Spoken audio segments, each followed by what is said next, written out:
woman in the house. My name is Emily Carter. I live alone in a small house on the outskirts of Oregon. The house is pretty old, but I've always liked how quiet it is out here. Still, a few weeks ago I started noticing strange noises in the middle of the night. Footsteps in the hallway, the faint sound of a door slowly opening, but every time I went to check, there was no one there. At first, I told myself it was just the house settling. Old houses make noises. But one night, things got much worse. Around 2 a.m., I woke up to the sound of someone whispering in my bedroom. I sat up immediately, my heart pounding. The room was completely dark. I reached over and turned on the lamp. No one was there, but the bedroom door was slightly open. I was certain I had closed it before going to sleep. The next night, I decided to turn on the security cameras inside the house. I wanted to know if someone had somehow been getting inside. I forced myself to stay awake.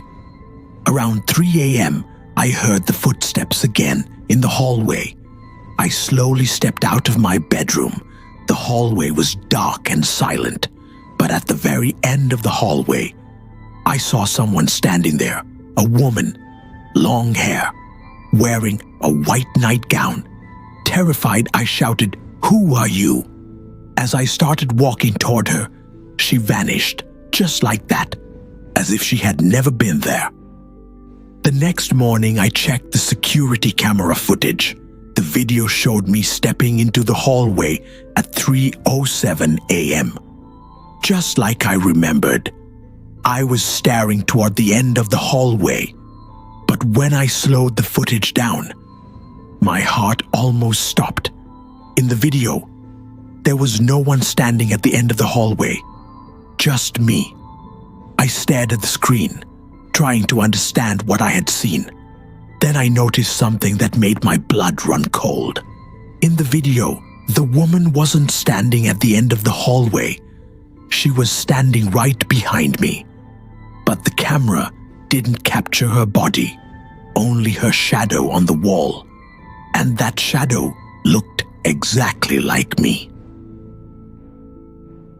That night, I decided to leave the house. Before I did, I stopped to ask my neighbor about the place. He stared at me for a moment before saying something that made it hard to breathe. "You know, you look exactly like the woman who died in that house last year." I asked him what her name was. He said, "Emily Carter."